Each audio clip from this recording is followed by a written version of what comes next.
பாஜக கூட்டணியிலிருந்து வெளியேறியவர்களையும் செங்கோட்டையன் போன்ற அதிருப்தியாளர்களையும் தாங்கள் சந்திக்க வேண்டாம் என அமித்ஷாவிடம் எடப்பாடி பழனிசாமி வலியுறுத்தியதாக தகவல் வெளியாகியுள்ளது. மதுரை விமான நிலையத்திற்கு முத்துராமலிங்க தேவரின் பெயரை சூட்ட வலியுறுத்தியதாகவும் கூறப்படுகிறது.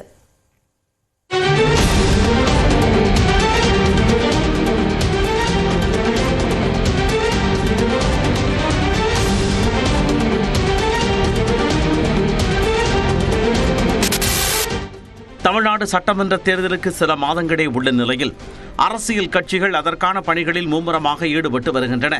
அதிமுகவை பொறுத்தவரை இம்முறை பாஜகவுடன் கூட்டணி அமைத்து தேர்தலை சந்திக்க உள்ளது. தேசிய ஜனநாயக கூட்டணியில் அங்கம் வகித்து வந்த முன்னாள் முதலமைச்சர் ஓ பன்னீர்செல்வம் மற்றும் அமமுக பொதுச் செயலாளர் டிடிவி தினகரன் ஆகியோர் கூட்டணியில் இருந்து வெளியேறுவதாக அண்மையில் அடுத்தடுத்து அறிவித்தனர். இவை ஒருபுறம் இருக்க, முன்னாள் அமைச்சரும் அதிமுக மூத்த நிர்வாகியுமான செங்கோட்டையனும் கட்சிக்குள் போர்க்கொடி தூக்கியுள்ளார். ஓ பன்னீர்செல்வம், டிடிவி தினகரன், சசிகலா உள்ளிட்டோரை மீண்டும் கட்சியில் இணைக்க வேண்டும் என எடப்பாடி பழனிசாமிக்கு அவர் கெடு விதித்தார்.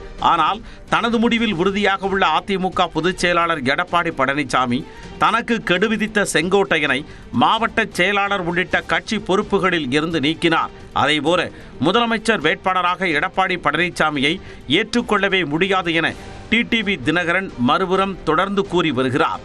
இதனால் அதிமுக தலைமை அடுத்து என்ன முடிவெடுக்க போகிறது என்ற எதிர்பார்ப்பு எழுந்துள்ளது. இந்த பரபரப்பான சூழல்களுக்கு மத்தியில் அதிமுக பொதுச் செயலாளர் எடப்பாடி பழனிசாமி டெல்லிக்கு நேற்று காலை சென்றார்.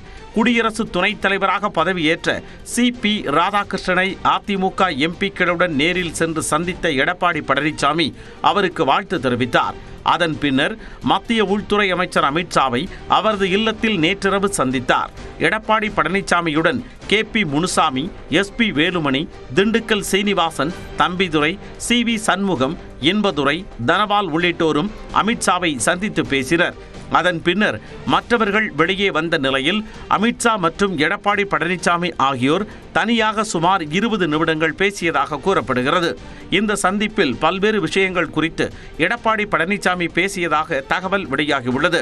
குறிப்பாக பாஜக கூட்டணியில் இருந்து வெளியேறிய ஓ பன்னீர்செல்வம், டிடிவி தினகரன் உள்ளிட்டோரை சந்திக்க வேண்டாம் என வலியுறுத்தியதாக கூறப்படுகிறது. அதேபோல செங்கோட்டையன் போன்ற அதிருப்தியாளர்களையும் சந்திக்க வேண்டாம் என வலியுறுத்தியதாக கூறப்படுகிறது.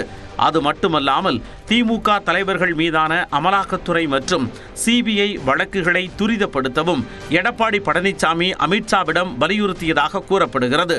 சந்திப்புக்கு பின்னர் எடப்பாடி பழனிசாமி தனது முகத்தை கைக்குட்டையால் மூடியபடியே காரில் சென்றார்.